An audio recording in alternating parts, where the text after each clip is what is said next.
And when he answered it, it was a person whose voice sounded like the same voice he had talked to, who told him that she was in fact not dead. Manti was very unnerved by that, as you might imagine.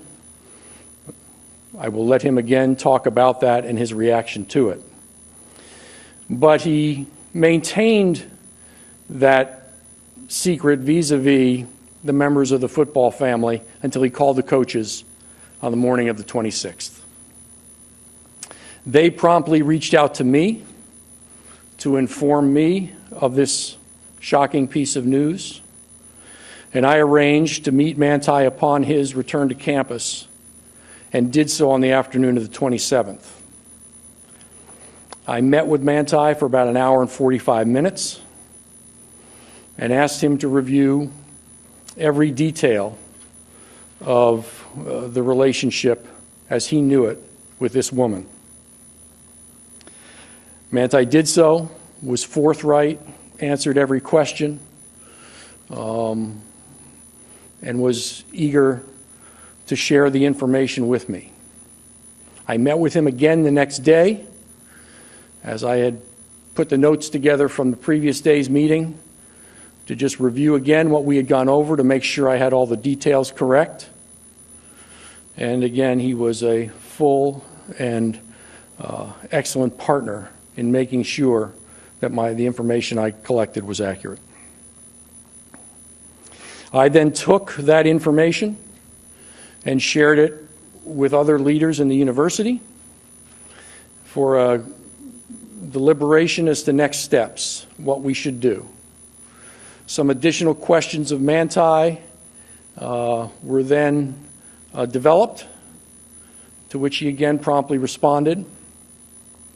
And a decision was made to engage an independent investigative firm to see if they could determine what was at the nature of what increasingly appeared to us to be a sophisticated hoax.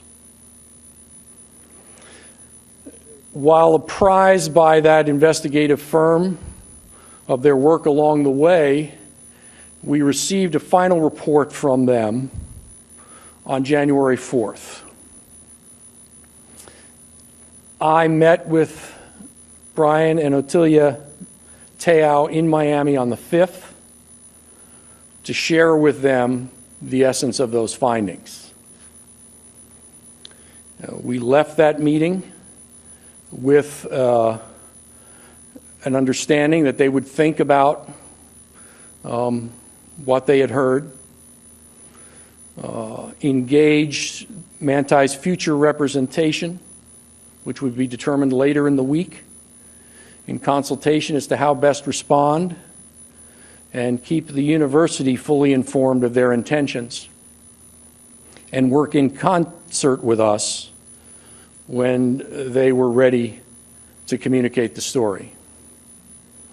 It was my understanding, is my understanding, that they were on a timetable to release the story themselves next week when today's story broke. With that, I welcome the opportunity to take any questions.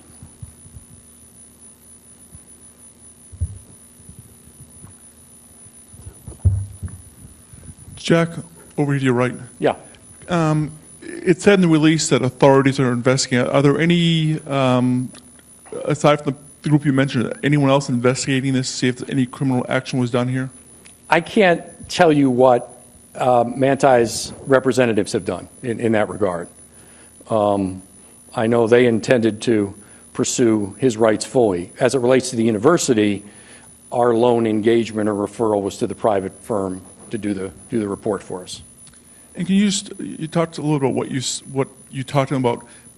Can you say what you've seen or what the investigators saw that would, some people, obviously who don't know the whole story are going to question whether Manti was behind the hoax. Yep. What have you seen that would prove that it could not be the truth? Well, there are several things.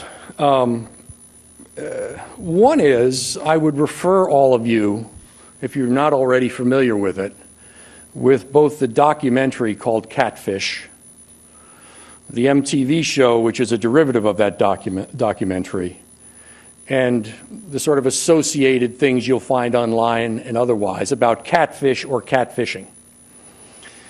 It is a scam, probably revealing my television watching habits, but was covered by Dr. Phil extensively recently, that follows the exact arc of this. And it's perpetrated with shocking frequency for me, shocking as an older guy who's not as versed in the online world, and it is just as this one, an initial casual engagement, a developing relationship online, a subsequent trauma, traffic accident, illness, and then a death. And, you know, as hard as it is for me to get my arms around this, there's apparently some sport in doing this and being able to do it successfully. So that was one that we sort of found this external guidebook, if you will, or platform for doing this. Two were the internal consistencies, right? As we probed, asked questions, wanted to make sure it all lined up with what we knew independently, the facts as we understood them. We're very comfortable with the consistency and how it all fit together. Thirdly, our investigators, through their work, were able to discover online chatter among the perpetrators that was sort of the ultimate proof of this, the joy they were taking, the sort of casualness with which among themselves they were referring to what they had accomplished and what they had done. Has there been a way for you guys, for you and the people you've been dealing with, to just comprehend what this is all about? I mean, it's bizarre. Well, as the parent of 4 children, it's been a really frightening experience. You know, for people my age, this is unfathomable.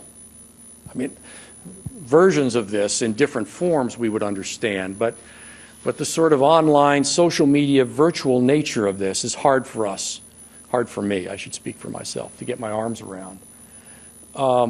We know, for example, that these perpetrators didn't limit themselves to Manti as a target.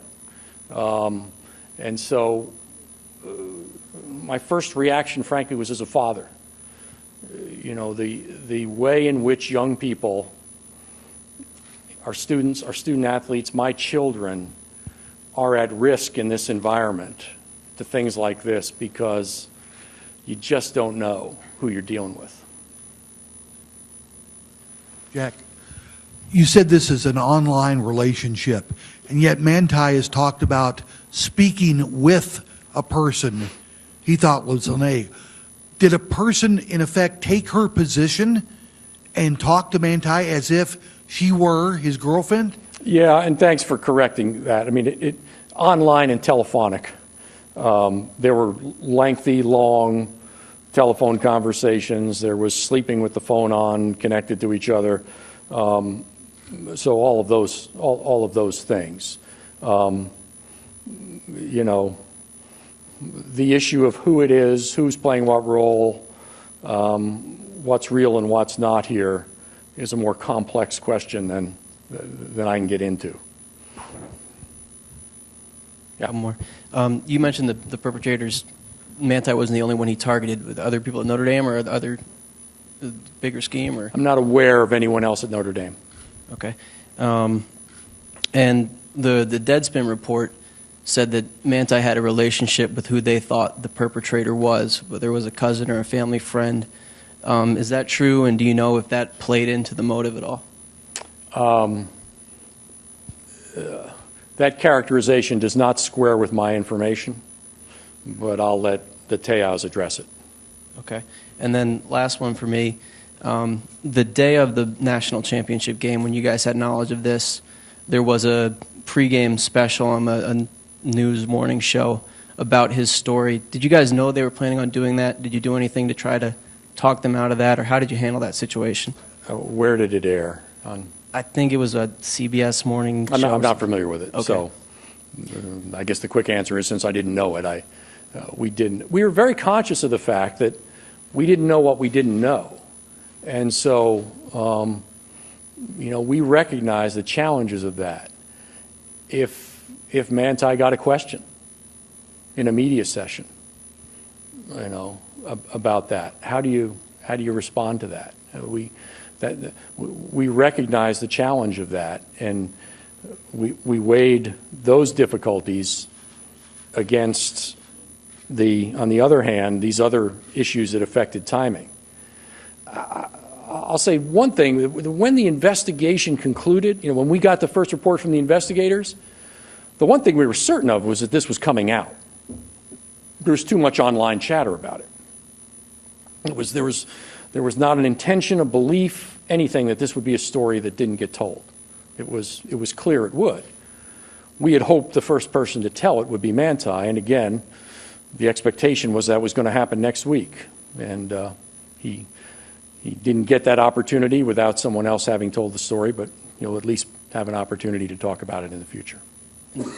Did he explain at all why he waited 2.5, 3 weeks to tell the coaches after he had the suspicions or got that phone call?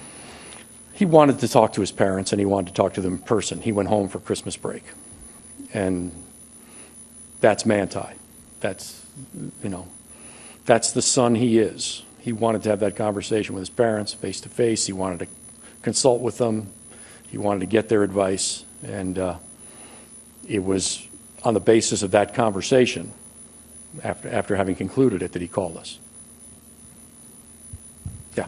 Jack, did Manti receive any other communication following the incident at the ESPN Awards show from the people saying they were Lene? Yes, they continued to be persistent. It wasn't a single contact. And when did that stop?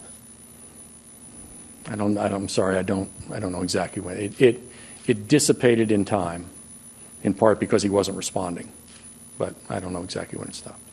And the last question for me, does the Taylor family or Notre Dame intend to publish any part of the reports or findings in the future? We do not. Jack, Yeah. you mentioned the parties being persistent with Manti. I mean, did you get some more insight into what their motives were, and what did you discover through that continued contact? Well, they were, everything here had a story. It wasn't. It was.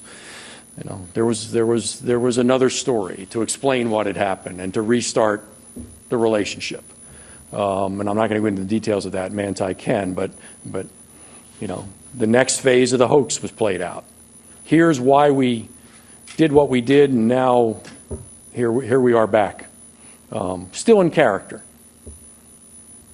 So, to be clear, when they tried to restart the relationship after Lene admitted that she, in fact, not died. Yes. When you talked about the online chatter that your investigators discovered, what did you discover about the motive at that point? Is it, you mentioned sport, was that it? Was there any other motive that came to light? Well, all that comes through it is a sort of casual cruelty. They're enjoying the joke. It's sort of these shockingly casual comments about what they were doing and how they were doing it. And in your investigation internally, did you find that Lene had contact with any other members of the team? Did you speak to the members of the team about what they recalled about those conversations, or was it strictly you only talked to Manti? Manti. Just make sure I understand correctly. He was at a lot of awards shows. There was one in Orlando at the ESPN one that you're referring to, right? Yes. Okay. The investigators, these Notre Dame investigators, FBI, No. who are the investigators? No, they're private. They're independent, private investigators who had a special expertise in this sort of thing, who had experience sort of tracking online activity. And so, while I'm not going to identify the company, that's who it was, a national company, independent. Jack, just to clarify, did the team know at any point until do players just finding out now, today, like everyone else? Yes. I mean, the two coaches knew. I knew, and Manti had taken a couple of teammates into his confidence. Are you able to tell us which coaches he talked to? Diaco and Kelly. For those of you who don't follow us, that's the defensive coordinator and the head coach. The perpetrator or the female voice that you said, that they would sleep with the phone up to their ear or whatnot. Do we know where she is? And I'm assuming investigators have had to make contact. Is an apology forthcoming in the future? Will we ever hear from her, the one that provided the voice? I don't know the answers to that. I mean, you wind up with with online footprints in this case, and at that point we didn't. Once we were satisfied, we understood the dimensions of this. We shared the information with the Teos and left to them and the people they'll be working with to decide what next steps to take. And just lastly, what's the university's response to say, the 20-some-year-old fans that have experience with this that say if you've actually never met her in person, it seems slightly deceiving on his part to bring such attention to it? Then you don't know Manti, is my answer. Manti lives his life on his sleeve. I mean, he is out there. And as I said earlier, and I don't think this was an accident, they understood, given the nature, pretty extraordinary nature of this man, the more trouble she was in, car accident, diagnosis of leukemia, failing health, the more engaged he would become, the more focused he would become, and the more dedicated he would become. And that's exactly what happened here. And, for those who are suspicious that can happen in sort of a virtual environment, I think there are a lot of examples out there that suggest otherwise. I mean, this documentary chronicles one of them. But as we've gotten into this, I've been surprised to learn the frequency with which it exists and the cautionary tale it affords to those same young people. The people who will be least skeptical of this are the people who live their life with social media as an important component of it. Skepticism probably increases with age because it's harder for those of us who aren't fully engaged in that medium to sort of understand how it can be used to this effect.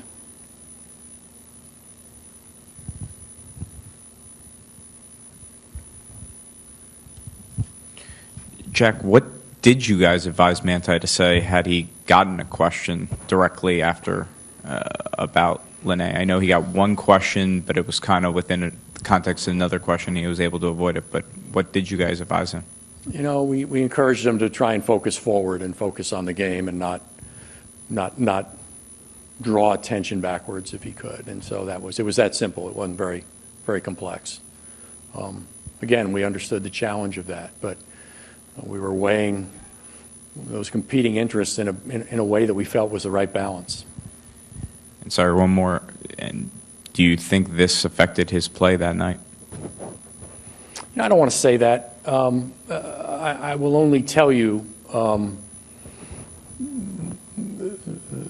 that starting with my interaction on the 27th and continuing today, it's impacted Manti as a person significantly. And there's a lot of tragedy here.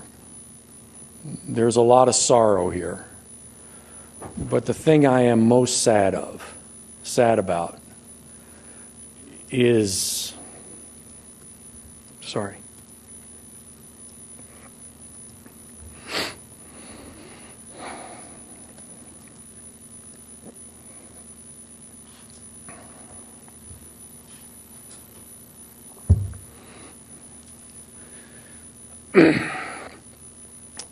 that the single most trusting human being I've ever met will never be able to trust in the same way again in his life. That's an incredible tragedy.